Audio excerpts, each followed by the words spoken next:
Hoje, então, nós vamos ver a formação da placenta e os anexos embrionários. Nós vimos a diferenciação dos 3 folhetos embrionários a partir da 3ª semana. Agora, a gente vai ver a diferenciação do córion também a partir da 3ª semana. Vamos começar com mamíferos primatas e depois vamos ver os mamíferos domésticos. Então, aqui nós temos o desenvolvimento do embrião, mostrando, desde o início até a 3ª semana.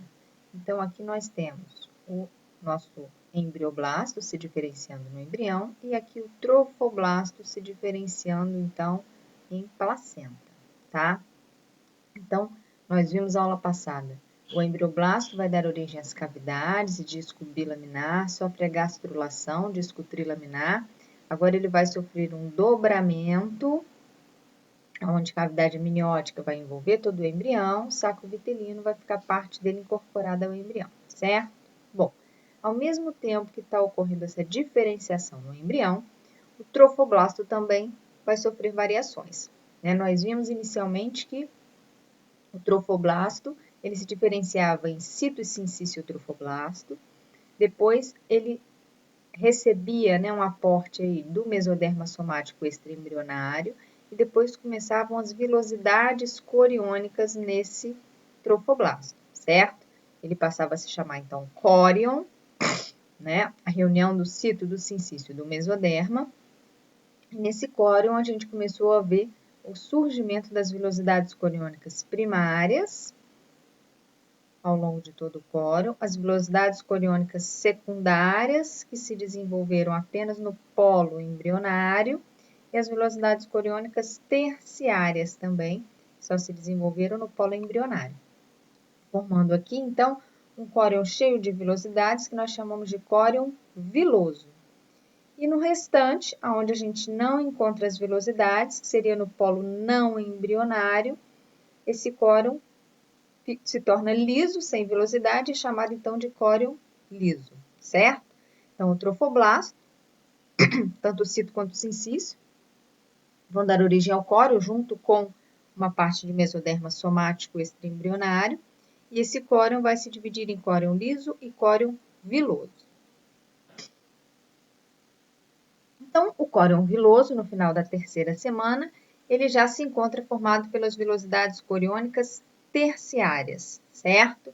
Nós vimos, então, que são vilosidades em que o citotrofoblasto cresce para dentro do sincício, o mesoderma somático extraembrionário acompanha e no meio desse mesoderma surgem os vasos sanguíneos fetais, certo? Então, tem vaso sanguíneo no mesoderma, é uma vilosidade terciária. Nós vimos que algumas vilosidades terciárias atravessam todo o sincício trofoblasto e chegam até o endométrio. São chamadas de vilosidades tronco. E com isso, o citotrofoblasto, que envolvia a parte externa da vilosidade, entra em contato com o endométrio e começa a se proliferar e vai envolver todo o sincício externamente, formando a capa trofoblástica, ok? Então, é esse córion viloso aqui que vai se diferenciar para dar origem à placenta. Então, temos as vilosidades terciárias e temos, entre as vilosidades, uma parte de sincício trofoblasto, onde a gente encontra lacunas trofoblásticas com sangue materno. Ok? Então, cito, sincício e mesoderma juntos vão formar o córion, onde tem vilosidades é o córion viloso. E esse mesoderma que se encontra, então, aqui, voltado para a cavidade coriônica, é chamado de placa coriônica, tá? Então, eu tenho a placa coriônica, o cito sincício e o cito novamente, formando a capa trofoblástica. Ok? Então, em corte histológico, a gente vê aqui a velocidade terciária está envolvida por cito, mesoderma e vaso sanguíneo. E o sincício, que está aqui envolvendo as lacunas com sangue materno, ok? Bom, a partir então da terceira semana, essas vilosidades terciárias que acabaram de se formar vão começar a emitir vários prolongamentos para esse espaço aqui que eu tinha entre essas vilosidades e que eu encontrava o sincício trofoblasto e a lacuna trofoblástica com sangue materno. Esse espaço entre uma vilosidade e outra é chamado de espaço interviloso. Então, as vilosidades terciárias, elas vão invadir esse espaço interviloso, emitindo evaginações, certo? Esse espaço, então, ele vai se tornar mais estreito. E com isso, o sincício trofoblasto, ele vai se tornando mais delgado, à medida que ele vai sendo exprimido aqui por essas vilosidades que estão invadindo o seu espaço. Então, aqui, olha, a gente vê a vilosidade emitindo um monte de evaginações para o espaço interviloso. Então, olha, o sincício que está em azul, a gente vê que ele se torna mais delgado, certo? Ele vai formar uma fina camada aqui ao redor dos prolongamentos dessa vilosidade terciária. E esse espaço interviloso agora, ele está quase que totalmente preenchido pelas lacunas trofoblásticas com sangue materno, ok?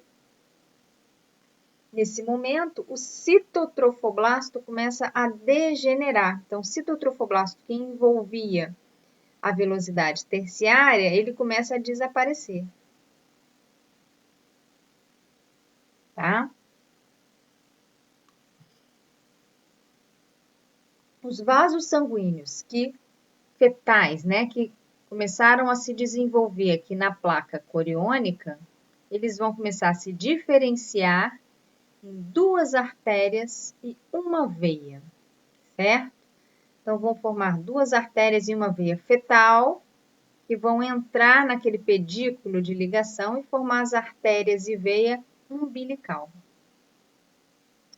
Essas 2 artérias e essa veia vão se diferenciar aqui também dentro da vilosidade terciária. E por ela, então, né, ela vai se encontrar lá com o embrião, vai circular sangue fetal. Então, tudo aqui dentro da vilosidade, na placa coriônica, corre sangue fetal, certo? Bom, dentro das lacunas trofoblásticas, corre sangue materno. Esse sangue materno, ele está sendo constantemente renovado, né? De que forma? A gente tem aqui os vasos sanguíneos fetais, que vão liberar sangue nesse espaço e vão retirar esse sangue. Isso ocorre várias vezes durante o dia, tá? Então, esse sangue aqui, ele está sempre renovado, sempre com oxigênio, com nutrição, ok? O endométrio, que está aqui na frente, né, aderido a esse córeo viloso, ele também vai se modificar, né? As suas células, os seus vasos vão fazer a renovação do sangue que está nas lacunas trofoblásticas e as suas células vão começar a se diferenciar, acumulando gordura, acumulando açúcar para poder nutrir também esse embrião, né? Dar nutrientes para ele durante o início do seu desenvolvimento, certo? E para maior aderência entre o endométrio e o córion, o endométrio envia uma série de septos para o córion, tá vendo? Então, aqui tem um septo, aqui tem outro septo. Esse septo, ele vai aqui justamente no espaço interviloso, tá? E ele separa parcialmente esse espaço interviloso. Então, se a gente observar essa placenta em formação do embrião, né, na visão do embrião, o que a gente vai ver aqui é uma camada lisa, tá? Mas se a gente observar na visão da mãe, né, do endométrio, a gente vai ver que ele está dividido em vários compartimentos entre um septo e outro.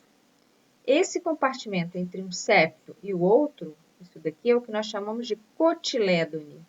Então, do lado da mãe, do endométrio, A placenta ela está dividida em cotilédones. Dentro de cada cotilédone eu tenho as vilosidades coriônicas, tá?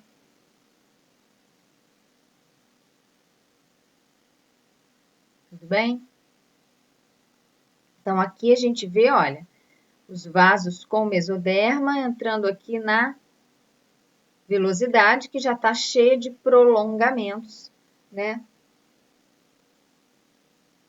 Ao longo de todo o córeo. Bom, então, a parte do córion que tem vilosidades, a gente chama de córion viloso. E a parte do endométrio, onde a gente tem as vênulas e as arteríolas, que vão estar, então, renovando o sangue desse córion viloso, é o que a gente chama de decídua basal. Então, como eu disse, esse endométrio ele se modifica e se transforma em uma decídua. E ela é chamada, então, de decídua basal, certo? Bom, a decídua basal forma a porção materna da placenta e o córion viloso forma a porção fetal da placenta. Os dois juntos formam a placenta. Então, a placenta tem uma parte fetal e tem uma parte materna, ok? Parte fetal, córion viloso com as vilosidades coriônicas terciárias, onde dentro dele corre sangue fetal através de 2 artérias e uma veia. Parte materna é o endométrio, onde a gente encontra as arteríolas e as vênulas, que vão, então, renovar o sangue dentro das lacunas trofoblásticas, e é um sangue materno, certo? Então, isso tudo junto vai formar a placenta. Bom, até a 20ª semana, existem vários tecidos que separam o sangue materno do sangue fetal. Se a gente voltar aqui, olha, o sangue fetal está aqui dentro de um vaso, o sangue materno está aqui liberado dentro de uma lacuna trofoblástica, certo? Então, entre esse sangue que está dentro do vaso e esse sangue que está na lacuna, eu tenho várias camadas de células, né, que estão aqui separando esse sangue. Então, até a 20ª semana, a gente encontra quais camadas? Bom, se eu fizer um corte transversal em uma vilosidade, eu vou ver isso aqui, né? Dentro da vilosidade, eu tenho o vaso sanguíneo fetal, então o sangue está aqui dentro, e o que vai separar ele do sangue materno, primeiro, é a parede do vaso sanguíneo, o endotélio, certo? Segundo, o mesoderma somático extraembrionário, que está aqui no meio da lacuna.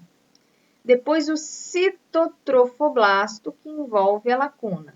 E depois, o sincíciotrofoblasto, que está envolvendo ali também o citotrofoblasto envolve a vilosidade e o sincíciotrofoblasto que está envolvendo a lacuna trofoblástica com o sangue materno. Aqui eu tenho sangue materno. Então, são essas camadas que estão separando o sangue materno do sangue fetal, tá? Essas camadas formam uma barreira placentária. Essa barreira não permite trocas entre os dois sangues. E essa barreira vai permanecer até a 20ª semana de desenvolvimento. Então, até a 20ª semana, o embrião é nutrido por difusão, né, dos nutrientes da decídua, dos nutrientes do endométrio para esse embrião, ok? A partir da 20ª semana de gestação, essa barreira placentária vai se modificar. O que vai se modificar? Primeiro, o citotrofoblasto degenera, como a gente falou, né? Então, o citotrofoblasto vai degenerar, então ele vai deixar de ser uma barreira, certo? Segundo, que os vasos sanguíneos fetais vão se tornar tortuosos, então eles não vão ficar só lá no meio da vilosidade, eles vão se tornar mais periféricos, né? Em alguns locais. Em alguns locais eles estão no meio, e outros eles estão mais na periferia porque eles são tortuosos, tá? Nesses locais onde eles estão mais na periferia da vilosidade, eu vou ter como barreira apenas o endotélio e o sincíciotrofoblasto, porque o cito degenerou, e o mesoderma aqui, ele não vai estar presente entre o vaso e o sincício, porque o vaso está na periferia da vilosidade, certo? Então, essa barreira formada apenas pelo sincício e pelo endotélio pode ser chamada também de membrana placentária, e ela permite trocas entre sangue materno e sangue fetal. Tá? Então, a partir da 20ª semana que a placenta começa realmente a fazer trocas entre a mãe e o feto. Ela começa realmente a funcionar, ok? Então, aqui, olha, a gente está vendo essa membrana placentária, né, formada pelo sincício. Células do cito começam a se degenerar. E aqui, na velocidade, a gente encontra o vaso sanguíneo fetal. E nesse espaço, o sangue materno, tá? O cito degenera, fica só o sincício e o endotélio, tá? Então, aqui eu tenho endotélio, aqui eu tenho sincício, eu tenho sangue fetal dentro do vaso fetal e o sangue materno dentro da lacuna revestida por esse sincício. Aqui, então, eu tenho trocas entre sangue materno e fetal. Então, as trocas ocorrem através do sincício e do endotélio, tá? Não ocorre mistura de sangue, né, materno e fetal durante toda a gestação. Durante toda a gestação, eu vou ter essa barreira formada pelo sincício e pelo endotélio, separando os dois sangues, mas permitindo trocas de algumas substâncias, certo? Bom, então, a membrana placentária, ela permite passagem de nutrientes, água, oxigênio e hormônios da mãe para o feto. E o feto retorna para a mãe catabólitos, água, CO2 e hormônios, tá? Então, essa é a troca que ocorre a partir dessa membrana placentária, tá? A placenta, nesse momento, produz, né, começa já a produzir em grande quantidade o HCG, certo? Que é o hormônio, então, que vai manter o endométrio na fase secretora, tá? E nesse momento, então, o corpo lúteo começa a se degenerar, né? Não precisa mais do corpo lúteo para manter o estrógeno, para manter a progesterona, porque a placenta ela vai produzir o HCG e vai produzir o estrógeno e a progesterona, tá? Ó, então, ela produz o estrógeno e a progesterona, produz o HCG e produz o hormônio de crescimento placentário, que é chamado de somatotrofina coriônica, certo? Então, ela mesmo se regula, né? Libera um hormônio para ela crescer, libera o estrógeno e a progesterona, que vão manter o endométrio na fase secretora, e libera o HCG, certo? E, além disso, passa também pela placenta anticorpos do tipo IgG que vão dar uma imunidade para o feto. Então, quando o feto nasce, ele nasce com os anticorpos da mãe, né? E aí, à medida que ele vai entrando em contato com os antígenos do meio ambiente, ele vai criando seus próprios anticorpos. Ele recebe esses anticorpos, né, pela placenta, e depois que ele nasce, pela amamentação, ele também acaba recebendo outros tipos de anticorpos. Bom, como eu disse, o sangue materno e o sangue fetal, eles não se misturam durante a gestação, certo? Porém, na hora do nascimento, quando corta o cordão umbilical, a mãe entra em contato com o sangue do feto, certo? E aí ocorrem alguns problemas devido à diferença de tipos sanguíneos, mais especificamente ao fator RH. Então, se a mãe é uma mãe RH negativo, ela entra em contato com o sangue do feto, que é um RH positivo, a mãe vai criar anticorpo contra esse RH, certo? Porém, a mistura só ocorre na hora do parto, quando corta o cordão umbilical. O bebê já está fora da barriga da mãe, não traz nenhum problema para ele. Mas esses anticorpos, eles ficam de memória, né, no sistema imunológico da mãe. Numa próxima gestação, se o bebê for RH positivo, tanto positivo quanto negativo, não importa, esses anticorpos vão passar pela placenta. E aí, se o bebê for positivo, esses anticorpos vão atuar no sangue desse bebê, né, e vão causar uma doença que nós chamamos de eritroblastose fetal. Esses anticorpos vão matar as células do sangue e a criança, então, pode morrer nos primeiros anos de vida, tá? Então, o problema é sempre quando a mãe é negativa e a criança é positiva. Porém, o problema só vai ser causado na primeira gravidez, no primeiro parto, né, da criança positiva. E aí, só a segunda gravidez de uma criança positiva é que traz problema, tá? Então, se a mãe negativa tem um filho negativo, não cria anticorpo, não tem problema nenhum. A partir do momento que ela tem um filho positivo, o primeiro filho positivo, ela cria anticorpo. E aí, só os outros filhos positivos é que terão problema. Se ela tiver filho negativo, não tem problema nenhum, mesmo que ela tenha anticorpo, porque o anticorpo, ele não vai conseguir atuar na célula se ela não for positiva, porque é um anticorpo contra o RH positivo. Se ela é RH negativo, o anticorpo não vai fazer nada, tá? Então, é a segunda gravidez de uma criança positiva numa mãe negativa que causa a eritroblastose fetal, certo? O que eles fazem hoje em dia para que isso não aconteça? Assim que a mãe é negativa, tem um filho positivo, né? Assim que a mãe negativa tem um filho, eles fazem o exame de sangue do filho para saber se ele é positivo. Se ele for positivo, eles injetam anticorpo na circulação da mãe. Porque se ela tem anticorpo circulando, ela não vai produzir anticorpo, ela não vai ter memória desse anticorpo. E aí, então, numa próxima gravidez, ela não vai ter esse anticorpo para passar pela placenta, tá? Então, ela toma uma injeção com anticorpos para que ela não produza esses anticorpos, para que ela não tenha memória e para que numa próxima gravidez esses anticorpos não existam e não sejam passados pela placenta, ok? Bom, então aqui a gente tem um esquema da placenta, né? Onde a gente tem aqui o córeo viloso, temos aqui a decídua basal, e mostrando aqui a parte lisa desse córeo viloso voltada para o embrião e a parte formada por cotilédones voltada para a mãe, certo? Bom, como ocorre a circulação de sangue dentro dessas lacunas trofoblásticas para que ocorram as trocas entre o sangue materno e o fetal? Bom, as arteríolas endometriais vão liberar sangue nas lacunas trofoblásticas, certo? Esse sangue ele entra com muita pressão, então ele vai até a placa coriônica.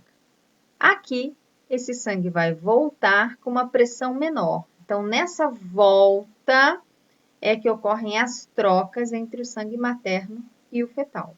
Então, ele volta, ele libera oxigênio e nutriente para o sangue fetal e retira catabólitos, CO2, né? E volta, então, pelas vênulas endometriais, certo? Então, dessa forma, o sangue vai sendo constantemente renovado e retirado, né, com os excretas metabólicos do feto e cai na circulação da mãe, onde então a mãe vai oxigenar esse sangue nos seus pulmões, porque o bebê ainda não tem pulmão para fazer isso, e vai retirar os catabólicos, todos as substâncias liberadas pelo metabolismo do embrião, também vai ser lá filtrada, né, no seu rim, no seu fígado e etc. Baço vai retirar as hemácias mortas da mãe, então a mãe vai fazer todo o processo de renovação desse sangue para poder levar para o feto um sangue renovado e vai retirar todos os excretas que o feto liberou na placenta, ok? Bom, então a placenta, ela tem um formato discoide, né? Se a gente for observar aqui, olha, a placenta ela não envolve todo o embrião, porque a gente viu que o córion viloso ele está só no polo embrionário, aquele que se implantou primeiro. Então, normalmente está voltado para a mãe.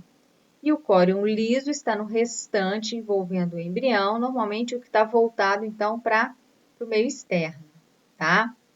Então, só nessa região aqui é que se forma a placenta. Se a gente observar a placenta do lado do embrião, olha, ela é lisa. Eu tenho aqui o que? A placa coriônica envolvida pelo amnion, porque a cavidade amniótica passou a envolver todo o embrião. Então, ela envolve essa região lisa da placenta também, tá? Então, eu tenho o amnion e a placa coriônica, que é do mesoderma somático extraembrionário. É isso que eu vejo do lado do embrião. E se eu for observar do lado da mãe, eu vou ver aqui, olha, aqui a placenta está dividida em cotilédones, aqui, ó, o septus descendo aqui, dividindo essa placenta em cotilédones, tá?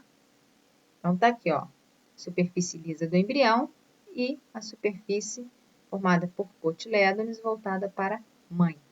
Então, é a superfície materna e a superfície fetal, certo? Elas são diferentes. A placenta é discoidal e o cordão umbilical normalmente ele sai aqui do centro da placenta pela superfície fetal. Então, tá aqui, ó. Superfície fetal. A gente consegue ver os vasos fetais na placa coriônica e da onde sai o cordão umbilical. E a superfície materna, onde a gente vê, então, a divisão dos cotilédones. Ok? Bom, então a placenta, ela faz trocas entre a mãe e o feto, né? A gente já viu, de substâncias, de gases, de hormônios.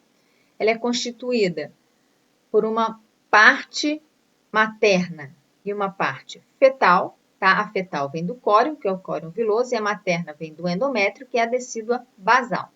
Ela tem a função de proteção, nutrição, respiração, excreção e produção de hormônios, certo? Então, a placenta, ela é discoidal, né? Considerada uma placenta verdadeira, porque eu tenho uma união profunda entre a parte materna e fetal e após a retirada dessa placenta, eu tenho perda de parte do endométrio, né? Então, durante o parto, quando vai se retirar essa placenta, eu tenho um sangramento, porque eu vou romper o endométrio, porque parte dele vai vir com a placenta, que é decídua basal, e o restante vai permanecer dentro do útero da mãe, tá? Então, após o parto, além do sangramento que ocorre, né, no momento do parto, após o parto, todo esse endométrio, né, que se formou, ele vai acabar descamando, porque se eu tirei a placenta, eu tirei o estrógeno e a progesterona. Não tem mais como manter aquela camada funcional, né? E a gente tem que pensar que o endométrio, ele cresceu muito durante a gestação. Então, toda a camada funcional de todo aquele endométrio, ela vai descamar. Então, normalmente, a mulher ela vai ficar aí 40 dias menstruada após o parto, tá? Então, ela tem que retirar toda aquela camada que foi produzida para receber o embrião. Então, o sangramento se inicia, né, no momento do parto, que é um sangramento mecânico, porque eu rompi o endométrio, e depois vem uma menstruação provocada pela diminuição hormonal, né, do estrógeno e da progesterona devido à retirada da placenta, ok? Bom, então, à medida que o córeo vai se diferenciando, o embrião também vai se modificando, vai sofrendo aquele dobramento e a cavidade amniótica, então, passa a envolver externamente todo o embrião, certo? Bom, entre a cavidade amniótica e o córeo, a gente tem uma cavidade aqui que é a cavidade coriônica, certo? Então, nós temos cavidade amniótica e cavidade coriônica. À medida que o embrião vai se desenvolvendo após o dobramento, essa cavidade amniótica vai aumentando de tamanho, assim como o embrião também, tá? E essa cavidade amniótica, ela vai acabar preenchendo toda a cavidade coriônica, de forma que o amnion vai se aderir aqui ao córeo liso e ao córeo viloso, né? O amnion vai se aderir a todo o córeo, formando o que a gente chama de membrana amniocoriônica. E a cavidade coriônica, então, vai desaparecer, certo? Então, eu vou ter o embrião, cavidade amniótica e a membrana amniocoriônica envolvendo todo esse embrião, né? A parte que o amnion envolve o córeo viloso é aquela superfície fetal da placenta e no restante a membrana amniocoriônica se forma aqui no córeo liso, certo? Bom, durante esse dobramento, né, a gente viu que ocorre a diferenciação do endoderma, parte fica incorporada ao embrião formando tubo digestivo primitivo e parte fica lá fora, né, formando o restante do saco vitelino. E essa região de ligação entre os dois vai formar aqui um cordão umbilical primitivo. Lembram-se disso? Olha, o cordão umbilical primitivo ele é formado pelo duto vitelino, justamente, que está aqui comunicando temporariamente o tubo digestivo primitivo ao restante do saco vitelino. Vai ser formada pelo pedículo de ligação e pelo alantoide. Então, tudo isso vai se encontrar aqui na região central do embrião, após o dobramento, e formar o cordão umbilical primitivo, tá?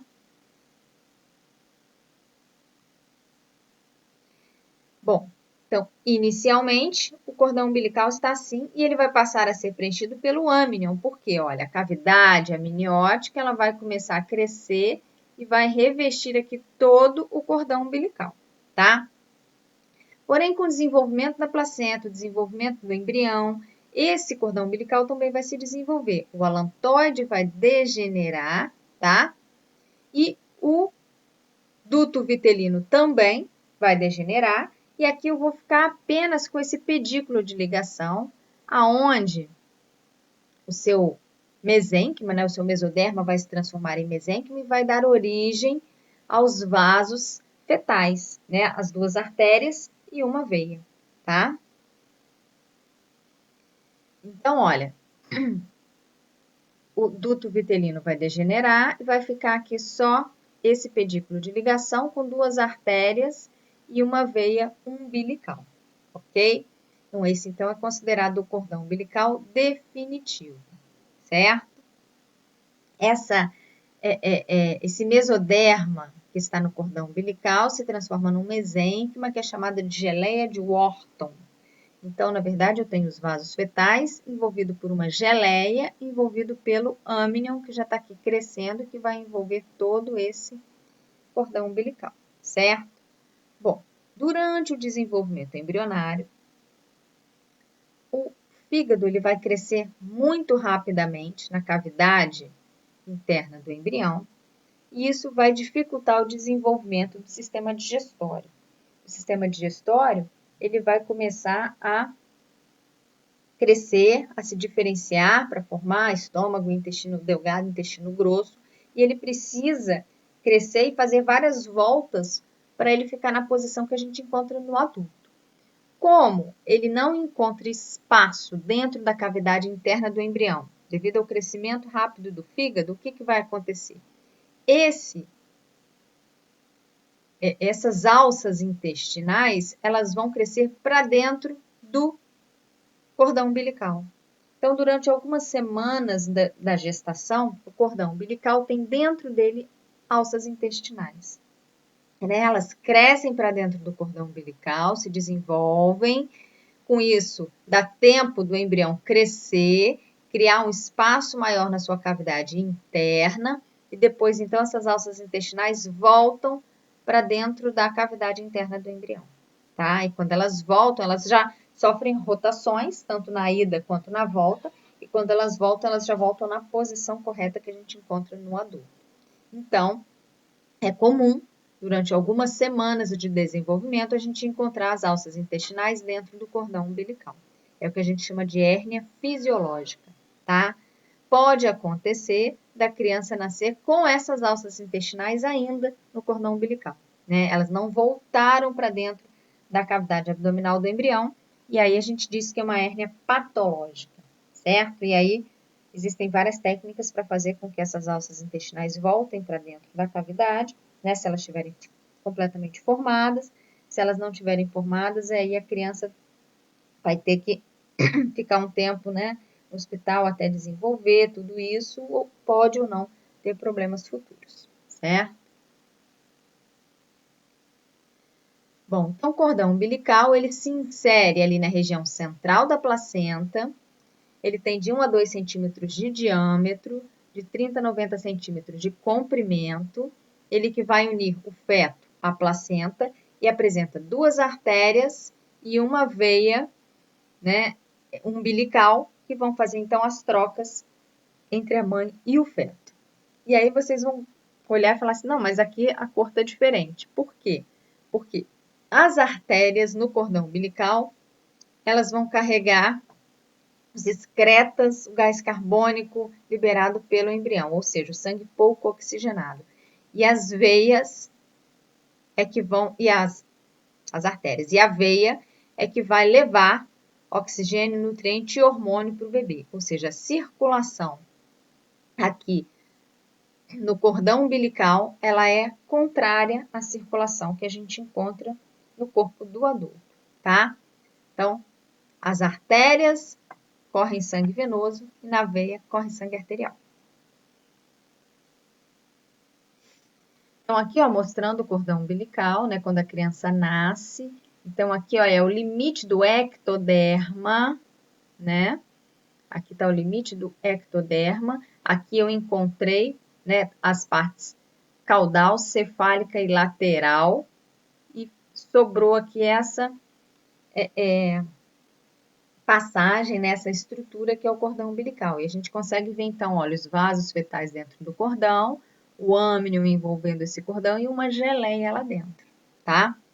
Aqui, olha, a gente vê o cordão umbilical saindo da placenta até o embrião. E aqui, assim que o embrião nasce, né? Normalmente a gente corta o cordão umbilical, tira o embrião primeiro, depois a placenta, mas aqui a gente está vendo tudo, certo? O embrião, ó, dentro da cavidade amniótica, mas não completamente envolvido pela placenta, tá? Então, como eu disse, o mesênquima aqui, né, do pedículo de ligação que tinha o mesoderma, se transformou em mesênquima e forma uma geleia chamada de geleia de Wharton, ok? O cordão umbilical, ele permite que o feto consiga se mexer livremente dentro da cavidade amniótica, tá? Mas o cordão umbilical muito longo pode envolver algumas partes, pescoço, braço, perna do embrião e acabar estrangulando essa parte, né? Sofrendo uma necrose no braço, na perna, por isso que algumas crianças nascem sem braço, sem perna, é um dos motivos, né? E também pode ocorrer circular de cordão, ele envolve no pescoço do embrião e isso pode acabar sufocando, né, a criança. E um cordão umbilical muito curto dificulta a movimentação da criança, dificulta na hora do parto, porque você vai ter que tirar a criança junto com a placenta, tá? Então, aqui, mostrando o embrião dentro da cavidade amniótica e aqui, ó, o duto vitelino se comunicando ao restante do saco vitelino, a mesma coisa a gente vê aqui, né? Isso tudo está dentro de uma cavidade coriônica envolvida pelo córeo. Mais tarde, esse saco vitelino, esse duto vitelino degeneram, a cavidade amniótica aumenta e passa a ocupar todo o espaço da cavidade coriônica e se adere ao âmnion, ok? Bom, como eu disse, né, o endométrio ele vai se modificar formando o que nós chamamos de decíduo. Na verdade, essa modificação ela não ocorre apenas na decídua que está em contato com a placenta, ou está em contato com o córeo umbiloso.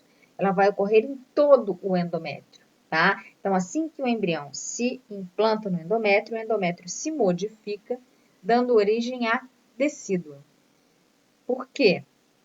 Bom, primeiro, né, assim que o embrião entra em contato com o endométrio, ele sofre o que nós chamamos de reação decidual.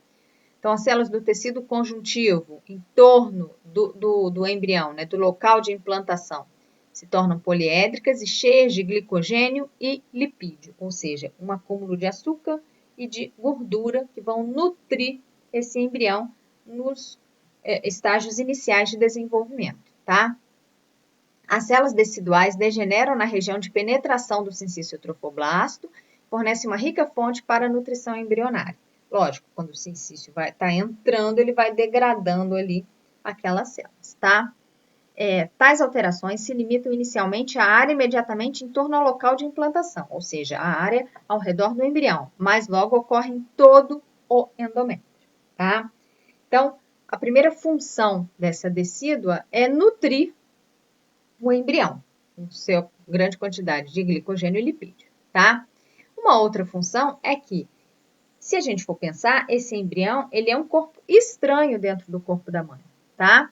E a mãe não reage contra isso. Por quê? Porque a maturidade do sistema imunomaterno e a ausência de proteínas principais de histocompatibilidade no sincício trofoblasto provocam isso, certo?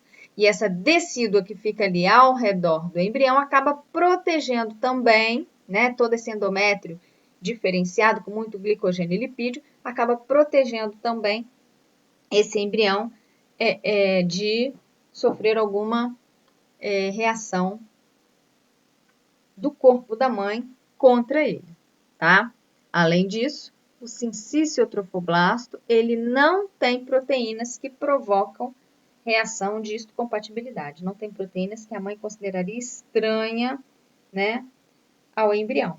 Então, todo o córion formado pelo sincício e toda a decídua protegem esse embrião contra uma doença autoimune, né, contra esse embrião que é um corpo estranho dentro da mãe.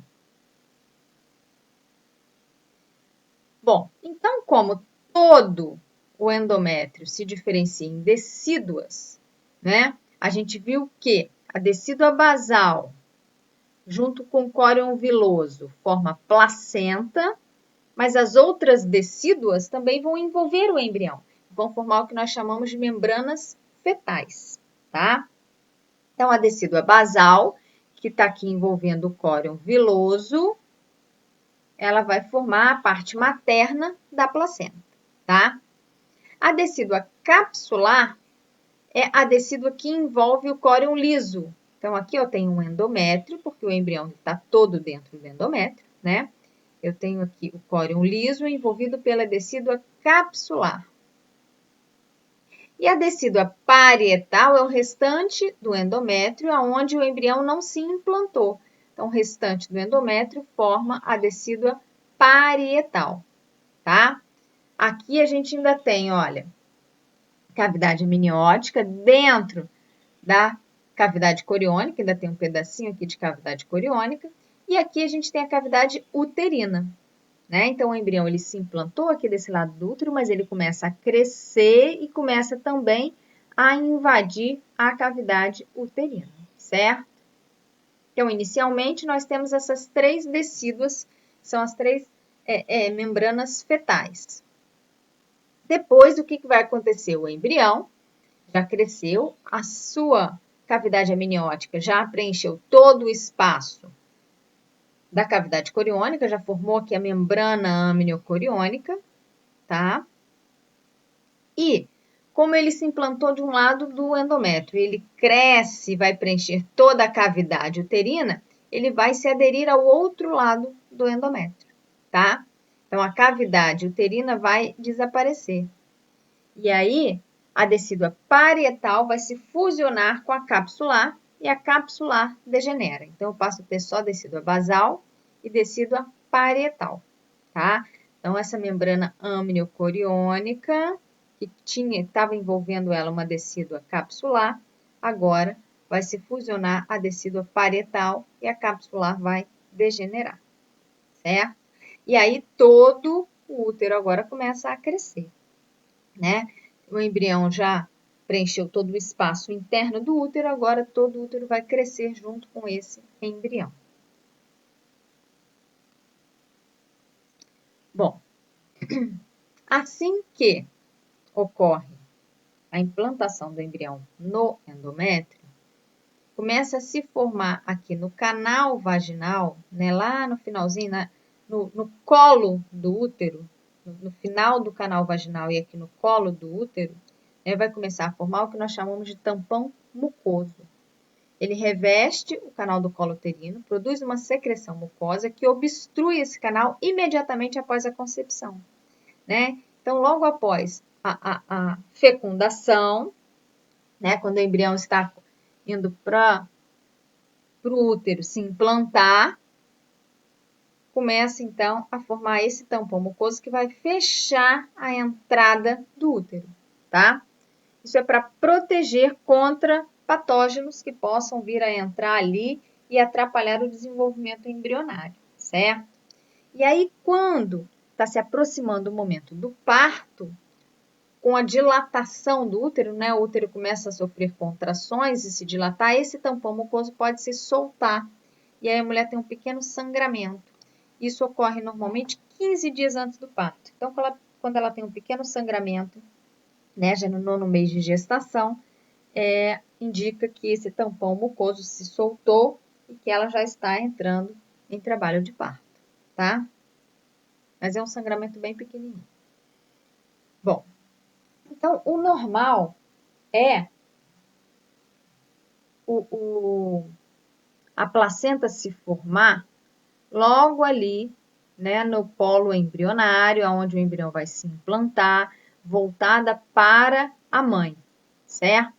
Porém, se o embrião se implanta no útero muito próximo ao colo uterino, essa placenta ela pode se formar ali na frente do embrião em relação ao colo uterino, né? Ou seja, aqui eu tenho primeiro em relação ao colo, onde o embrião vai sair, eu tenho o embrião, depois a placenta. Se ocorre isso daqui, eu tenho primeiro a placenta e depois o embrião. Se a implantação ela ocorre em uma região muito baixa, ali próximo ao colo uterino. A gente chama isso de placenta prévia, né? Ela vem na frente do embrião. E ela é uma placenta, é uma gravidez, né, de risco, porque essa placenta ela pode se descolar a qualquer momento, né? Ali é um lugar, o colo uterino, o próximo ao colo uterino, é uma região mais sensível, e aí pode ter problemas de descolamento de placenta, e por isso esse tipo de gestação com placenta prévia, ele é de risco, a mãe tem que ficar então em repouso, tá? Mas pode ocorrer um descolamento de placenta numa placenta normal também, né? Se a mãe tem algum choque mecânico ou alguma coisa acontece para que essa placenta se solte, né? E aí ela tem um sangramento, e se esse descolamento for muito grande, você tem que fazer uma cesariana de emergência, porque senão a criança vai ficar sem oxigênio, tá?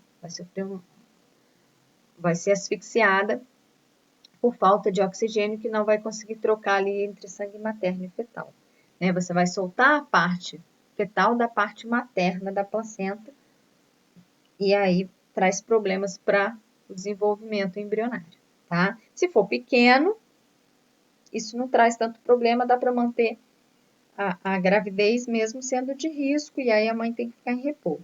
Mas se for grande, aí tem que fazer uma cesariana de emergência, ok?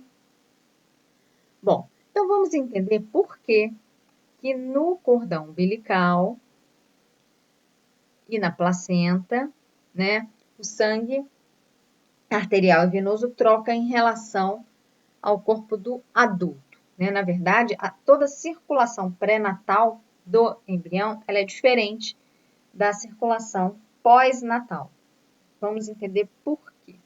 Bom, a gente tem aqui a placenta e temos aqui as duas artérias e uma veia, certo?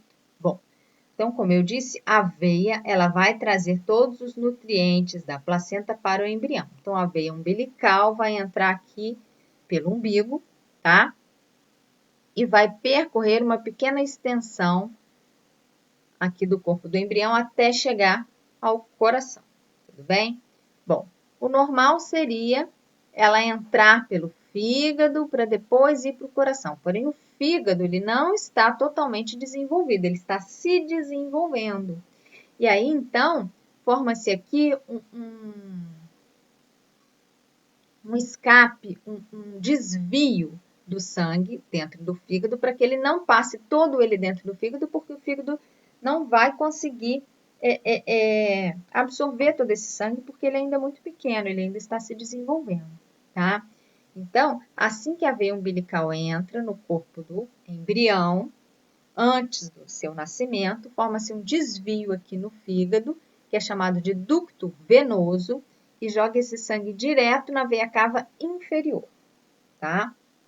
Uma pequena quantidade de sangue vai para o fígado, porque tem que nutrir ele em desenvolvimento, mas a maior parte é desviada para a veia cava inferior e entra aqui no átrio direito, certo?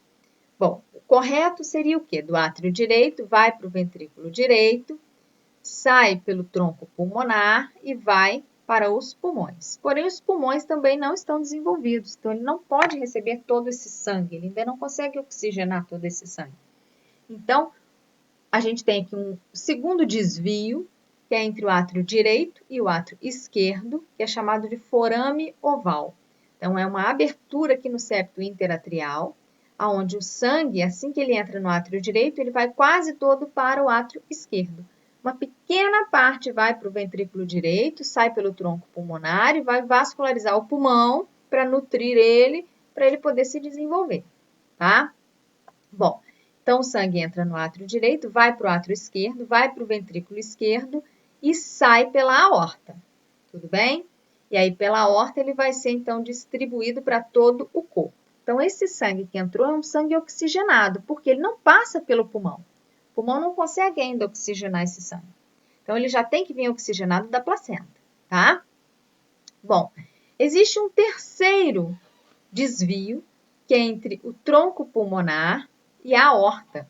É uma comunicação entre os dois, que é chamado de ducto arterioso, tá? Isso porque se for muito sangue para o átrio direito, que vai passar para o ventrículo direito e ir para o tronco pulmonar, e o pulmão não conseguir absorver todo esse sangue, existe um escape aqui desse sangue para a aorta, que é o ducto arterioso, tá? Então, a gente tem 3 desvios que são importantes para que o sangue ele não chegue a alguns locais aonde os órgãos ainda não estão formados completamente, tá?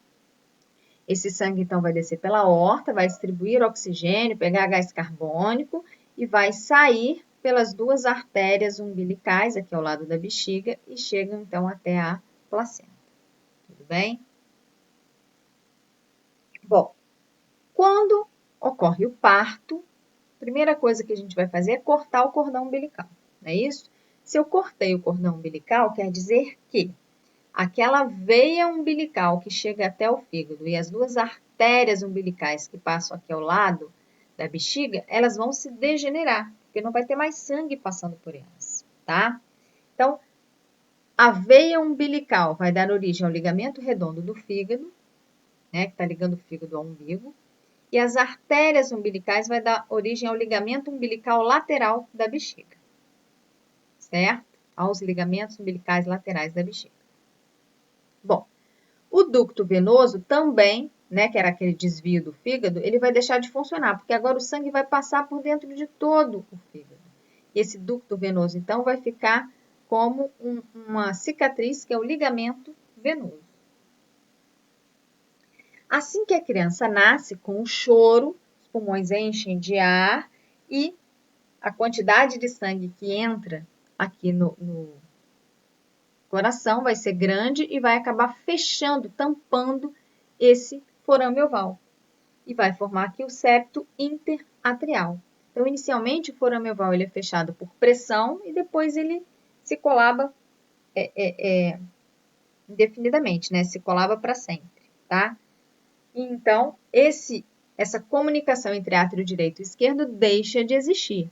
E aí, então, o sangue agora vai para o átrio direito, ventrículo direito, tronco pulmonar, vai até os pulmões, que já estão funcionando, né? Do pulmão volta para o átrio esquerdo, ventrículo esquerdo e sai pela aorta, tá? E o ligamento, o ducto arterioso, que comunicava tronco pulmonar a aorta, também vai degenerar e vai formar o ligamento arterioso, tá? Então, essas são as cicatrizes que ficam daqueles desvios das artérias e veia umbilical, certo? E aí sim, o sangue agora ele é oxigenado pelo próprio embrião, né? Então, assim que ele nasce, ele vai respirar pela primeira vez, o seu pulmão vai fazer trocas pela primeira vez. Então, por isso que assim que você corta o cordão umbilical, a criança, ela fica um pouco roxa. E assim que ela consegue respirar, assim que ela chora, na verdade, né? Essa circulação restabelece, o forame oval se fecha, e aí ela consegue circular o sangue oxigenado pelos seus próprios pulmões dentro do seu corpo, E aí sim, agora as veias vão passar a ter sangue pouco oxigenado, né? Sangue venoso, e as artérias, sangue muito oxigenado, tá? E aí a circulação, ela passa a ser a circulação igual a do adulto. Bom, vamos falar um pouquinho da gemelaridade. Então, a gente sabe, né, que podem ocorrer nascimentos de gêmeos e que existem diferenças entre os gêmeos, né? A gente tem os gêmeos que são idênticos, então são geneticamente idênticos, são do mesmo sexo, são aqueles difíceis, né, da gente poder diferenciar um do outro. E tem os gêmeos fraternos, que são aqueles que podem ter sexo diferente, têm genética diferente, né? Eles só nasceram no mesmo dia, mas são irmãos como se fossem irmãos normais que nasceram em dias diferentes. Qual a diferença entre eles? Bom, nos gêmeos idênticos, univitelinos, eu tenho um único óvulo sendo fecundado por um único espermatozoide. Porém, durante o desenvolvimento embrionário, ele se divide em 2 ou mais embriões e vão gerar, então, gêmeos idênticos, tá? Isso ocorre ao acaso. Os gêmeos fraternos dizigóticos, eu tenho 2 óvulos, cada um fecundado por um espermatozoide diferente, que vão formar, então, 2 embriões diferentes, que vão, então, se desenvolver dentro de um mesmo útero, ok? Então, nesse caso, depende da ovulação da mulher. Então, se a mulher, se ela ovula, né, vários óvulos a cada ciclo ovariano, ela tem maior probabilidade de ter gêmeos. Isso é uma coisa meio que genética, né? Se a mãe ovula muito, a filha ovula muito, vai passando de geração para geração, mas também pode acontecer um acaso. Por acaso, naquele mês, ela ovulou 2 óvulos ao invés de um, 2 ovócitos ao invés de um. Pode acontecer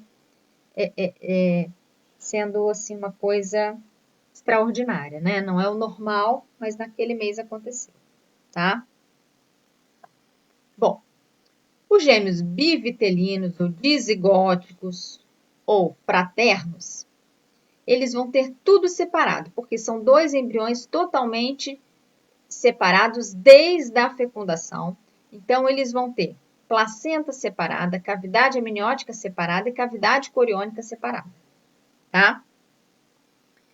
Mas, nos gêmeos univitelinos ou monozigóticos ou idênticos, depende do momento em que eles são separados.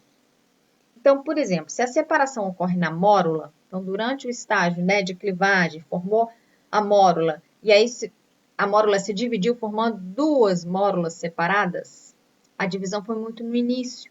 Então, eles também vão ter tudo separado, eles vão ser iguais aos gêmeos bivitelinos, tá? Placenta, âmnio e cavidade coriônica separadas.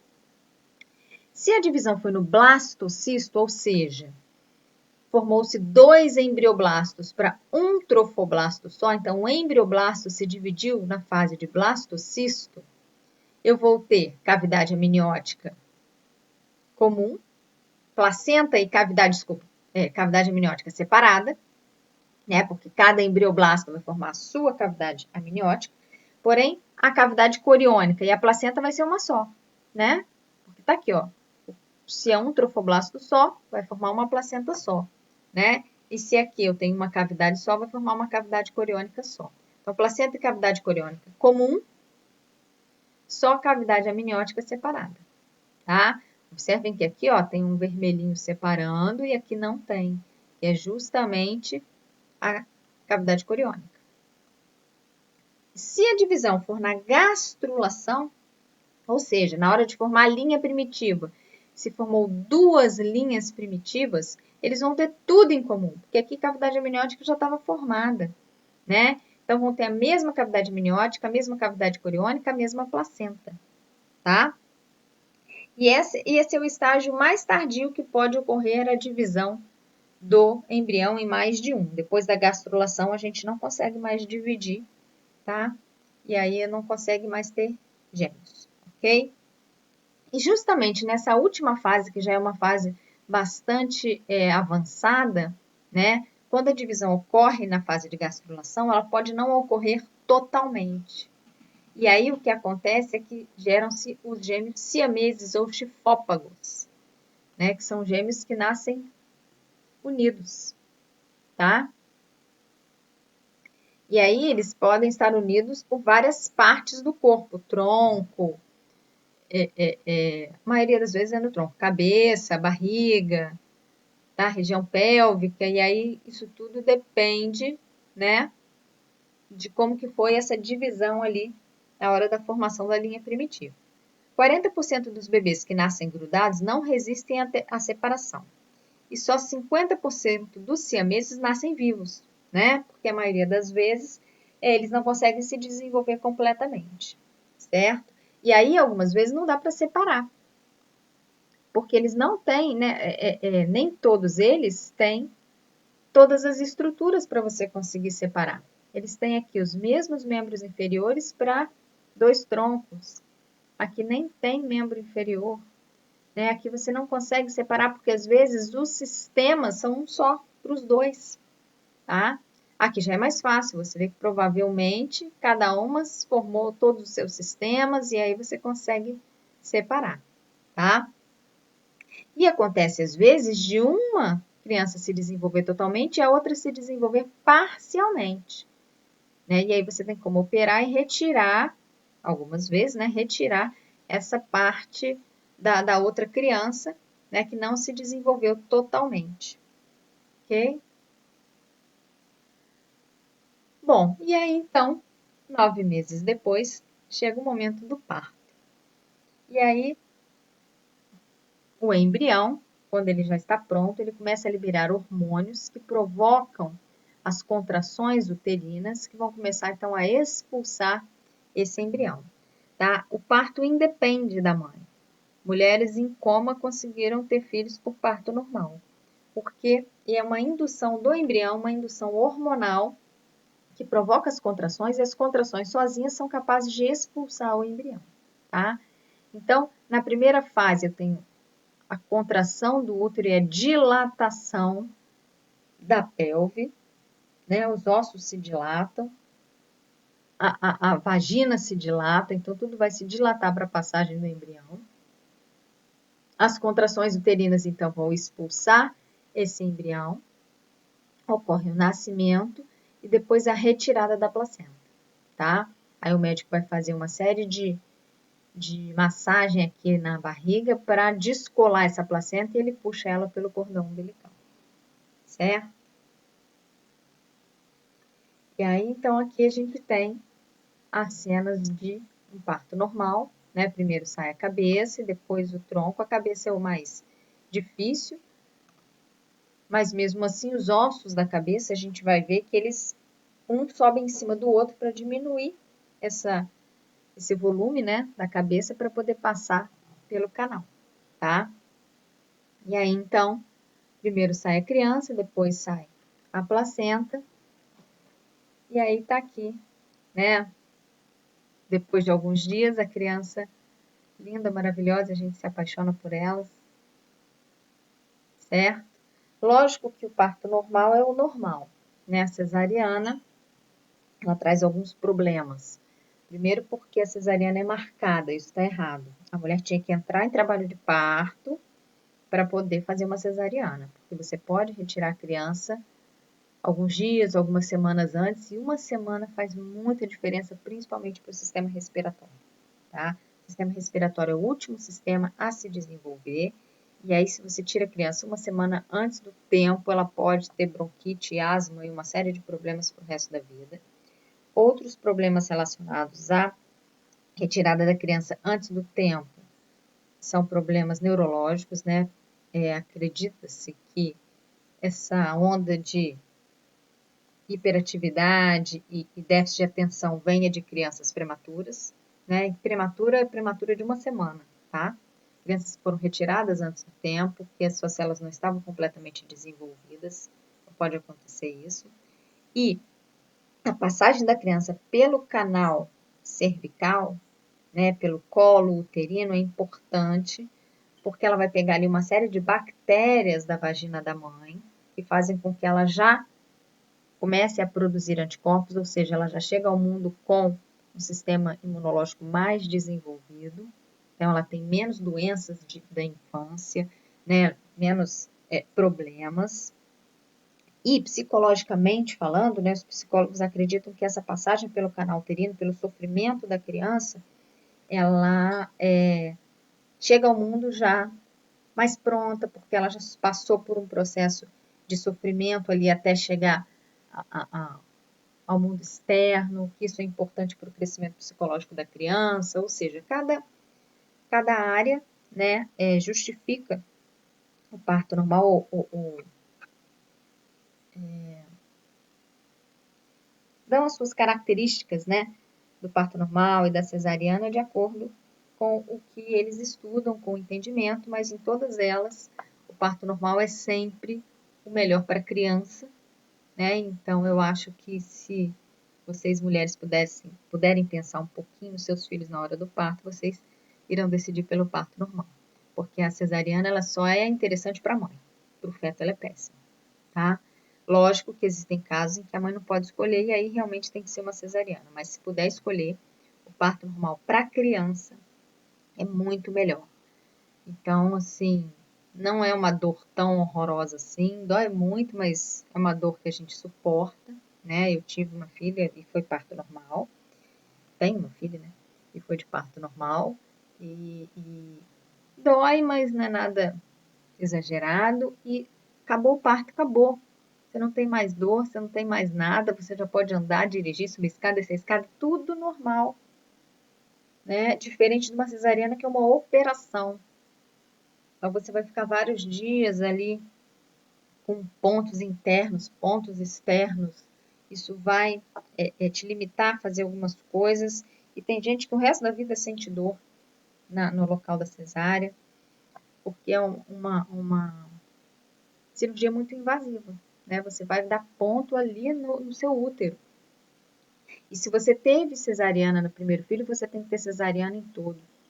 Porque se você teve uma primeira cesariana e quiser fazer um segundo parto normal, pode haver rompimento naquele local em que você fez o corte da cesariana, né? O seu útero não vai responder mais como responderia naquele local que teve um corte ali, cortou nervo, cortou uma série de coisas. Então, se você tem o primeiro filho com cesariana, todos os outros têm que ser cesariana. É muito arriscado você ter um parto normal depois de uma cesariana, tá? Bom, então, a gente tem de 38 a 42 semanas de gestação. Essa gestação, então, é uma gestação normal, né? O embrião é um embrião a termo, é um embrião que está pronto para nascer, tá? Se a gente tem mais de 42 semanas, é um embrião pós-termo, é um embrião que já está ficando velho, a placenta já não consegue mais fazer as trocas como deveria, e aí a criança também pode acabar morrendo dentro da barriga da mãe, então por isso é importante um exame pré-natal, né, um acompanhamento pré-natal, para você ver todo o desenvolvimento do embrião. Pelas características do embrião, a gente sabe estabelecer mais ou menos a idade desse embrião e ver se ele está já passando da hora de nascer ou não. E de 20 a 38 semanas é o que a gente considera um embrião prematuro. Né? Então, se houve alguma complicação, a mulher entrou em trabalho de parto antes do tempo, ou teve um descolamento de placenta, ou enfim, qualquer problema que ela teve que fazer uma cesariana de 20 a 38 semanas, é um embrião prematuro, normalmente ele tem que ficar em incubadora para terminar o desenvolvimento dos seus órgãos, tá? E com menos de 20 semanas esse embrião não resiste. Né? Ele não tem órgãos suficientes formados para que ele possa respirar sozinho, para que ele possa fazer os seus excretas, filtrar o seu sangue, ele não tem. E aí, então, esse embrião, ele já nasce e morre, né? Ou já nasce até morto. Então, é um aborto espontâneo, ok?